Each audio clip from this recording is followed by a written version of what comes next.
We have some breaking news for you, and it's some sad news. Soccer legend Pelé has died at the age of 82. That is according to a statement released now by his family. They added, "Everything that we are is always thanks to you. We love you infinitely. Rest in peace." The Brazilian star's health had been deteriorating in recent days as he continued his battle with cancer. Don Riddell has more on Pelé's life and his incredible legacy. When the world knows you by just one name, you have truly succeeded. Pelé is regarded by many as the greatest footballer of all time. His humble demeanor and generous spirit have guaranteed his legacy as a global icon. This is a big responsibility, you know. I feel very comfortable because something I cannot answer was why God gave me this, this gift. This was a gift from God, and I try to be in my best. I try to respect people. I try to prepare myself.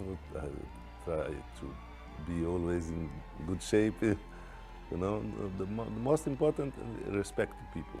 Raised in the slums of Sao Paulo in the 1940s, Edson Arantes de Nascimento discovered football at a young age.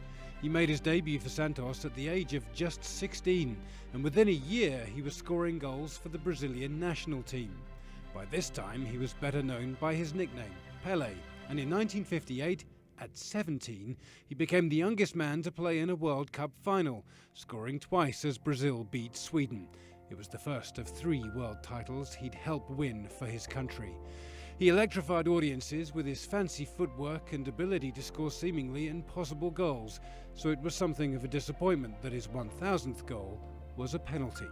A friend of mine, he's a comic guy in Brazil.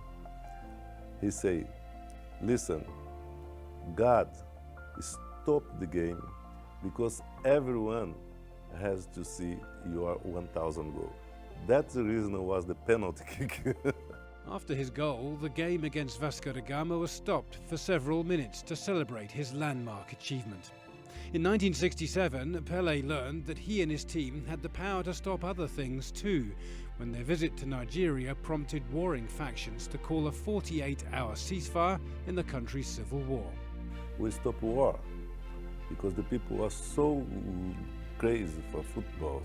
They love football. They stopped the war to see Santos play in Africa. This is a fantastic, it's something you cannot explain. By the time Pelé retired as a footballer in 1977, playing his final years for the Cosmos in New York, he'd amassed a career total of 1,281 goals. For Pelé, that was half a lifetime ago, but his infectious love of the game ensured that he remained relevant. He served as a UN ambassador for ecology and the environment.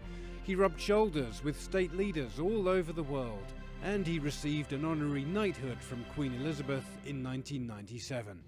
And who could forget his appearance in the cult movie Escape to Victory? Go. After giving me ball, here I do these, go. Easy. When he starred alongside Michael Caine and Sylvester Stallone, playing a prisoner of war who scored a spectacular, morale-boosting goal in a game against the Germans. I think, first of all, is a gift from God. Second, I think it was a lot of hard work and training. And I have to say thanks to God, because my father was a football player, was a center forward. And then my father was a very, perfectionist, And then everything who I used to do, I tried to do, he used to say, "Listen, you must to be better than that." He's always been a global icon, but in his native Brazil, he'll always be regarded as a national treasure. His passing is cause for national mourning, and as he so humorously put it himself, there will never be another Pelé. To be the new Pelé would be very difficult, because my mother and my father, they closed the machine. What an incredible life player and person. That was CNN's Don Riddell. Joining us now on the phone is Chris Whittingham, soccer analyst and commentator. First to you about the impact of Pelé. Everyone knows his name. Even if you're not a sports fan, he is an icon in his own right. No question. I think when you look at the history of the sport in this country, I think you look at, for example, in the United States, he comes to play for the New York Cosmos in the mid-1970s. And as a result, his name almost becomes synonymous with this sport because it was not terribly popular for several years. If you said the word soccer or even the world's football, you would just sort of say Pelé. That was the first name, and you would say it in a variety of ways, right? Because him being from Brazil, it was sort of said in a variety, Pelé. And so you hear this sort of wide variety of his notoriety within the game, and he is sort of the first name that comes up to many, many generations of Americans, and obviously the world over, is known as being someone who is so influential in this sport, has, championed the sport in Brazil and around the world. A three-time World Cup winner, remains the only three-time World Cup winner. We just celebrated Lionel Messi for winning one. I think Pelé kind of got left behind a little bit in the greatest of all time discussion because he's won three. Just because he did it in black and white television doesn't mean that he is not one of the greatest figures in the history of this game.